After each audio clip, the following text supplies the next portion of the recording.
Yo guys, what up? Welcome to Tony's Figs again. I'm Tony.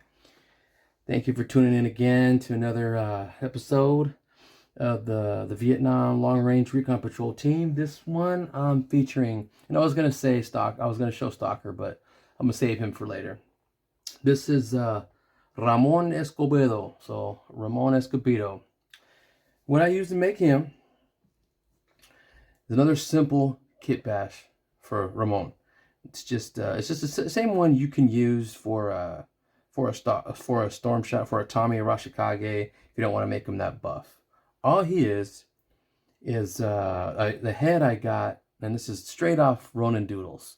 Ronin, Roel Robles, Ronin 8180 off Instagram. It's still off of his blueprint I use when he digibashed the LRRP team. So this one, Raymond, it's just a Marvel Legends um, Tony Stark head. Can't remember which one. I think I got his head held down with some sticky tack on here. But that's a Iron Man Tony Stark head. What I had done, I had cut it.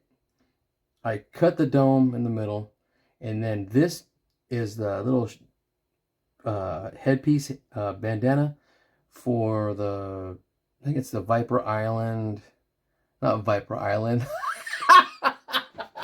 Sorry, see, I did this in my head, man. Cobra Island Roadblock. Oh my god, this shit was funny.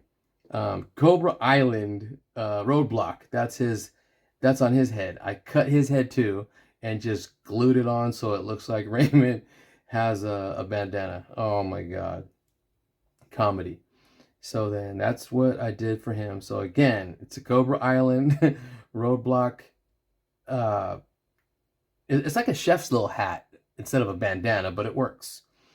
So it's just like a hair tie, a headband he puts on, and it's a Tony Stark head. And then going down from there, from either the 60th anniversary diver or 60th anniversary sailor, they got the dog tags. Raymond had his dog tags out on his T-shirt, just like Tommy did.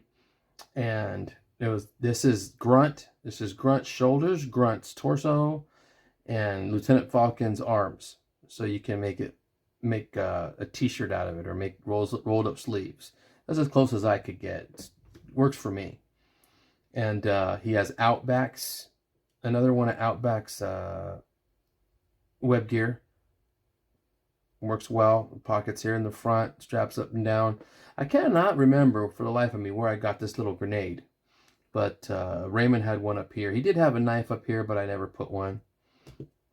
And then he's Outback from the waist down. And that's all you need to make the Ramon Escobedo as he was in Vietnam.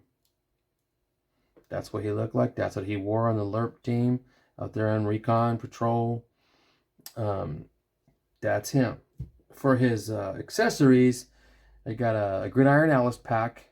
I can't remember what this one was, but I think in here, it might have been the Stalker one, but I'm not sure. But if you want to look, you can go on Gridiron's website and check for yourself what it is. It's got a spot for your machete, which they provide. Something else they use in Vietnam regularly, cutting through the bush and all the jungle terrain. This is Gridiron's version of their I don't know, the PRC-10 infantry radio they used in Nam, or any kind of radio. It'll pass for that, especially because it fits in there. They got the handset they can key up. So I usually just wrap this around here and have it sit in there when he's not using it. It's kind of tricky, but I don't have him using it that much. But it's Raymond was the radio man first, and we'll get into that later. And then there's a pouch in here. You can have the extra magazine. The handset kind of gets in the way, so you might want to put that in first.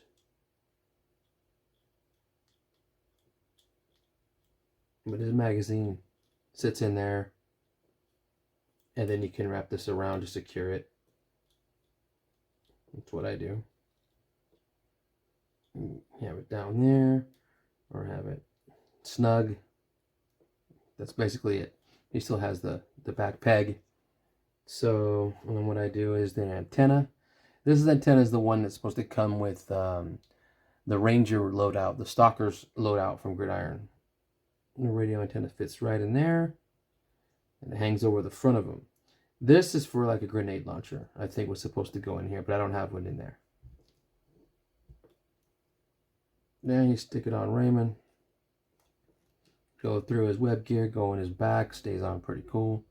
You can put a grenade launcher in there, but Dickie's the one that has the grenade launcher. And then you got a pretty decent looking Ramon Escobedo. And then I got him with the his Car 15, his carbine, jungle tape, dual magazines. Whoa. Stick this guy all the way back here.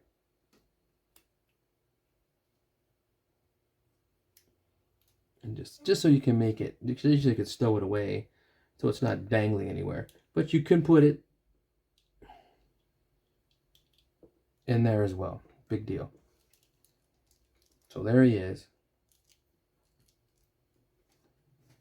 Then you get his antenna. Stick it in there and it hangs over. And that's Raymond's look. Yeah, for the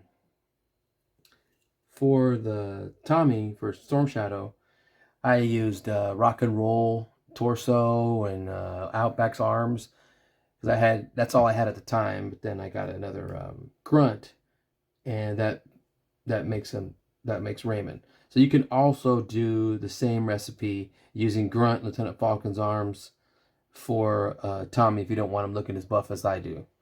But it looked pretty good. Everything fit well. I mean, if I had Tommy looking like this, it'd probably be cool nonetheless. You know what I mean? So that's a real short video showing you what I did for another member of the Long Range Recon Patrol. This is Ramon Escobedo. He is the radio man. We all know what happened to him. I'll give you a little history, since people seem to like that. And there's Raymond. I'll put him down there. Well, during the Vietnam War, Raymond, he was one of the 6-member Long Range Recon Patrol led by Stalker. It also contained Snake Eyes, Storm Shadow, Dickie Saperstein, and Wade Collins. One day, Raymond received a letter from his mother telling him his younger brother had just graduated from basic training and was about to enter the infantry. Well, Ramon's tour of duty was about to end in 3 months, and he wanted to go home more than anything in the world, more than anything else in the world. But his younger brother would be eligible to serve in Vietnam. So what Raymond did, he extended his tour of duty to exploit the rule against 2 members of the same family serving in the same war zone to keep his brother away. 2 weeks later, the Long Range Recon Patrol was ambushed in a valley, and Ramon and Dickie were killed. So, and that on a sad note. But that's what happened to them, man. Raymond was right behind Wade Collins, and that's when Wade Collins got lit up by the NVA regulars. They stumbled upon and shot. Wade took some in the chest, and so did Raymond. Raymond didn't survive. We all know Wade Collins survived and became a Fred in the Crimson Guard series, and Dickie's the one that stepped on the landmine. So pretty brutal and gruesome when it comes to the guys that didn't make it. So anyway, that's what I did for my Raymond, following Ronan Doodle's blueprint for his Digibash. Hope you guys like it. Comment, subscribe. Let me know what else you want to see. I think next, it's either Stalker's up or Wade Collins is up. You know, Lonzo or Wade.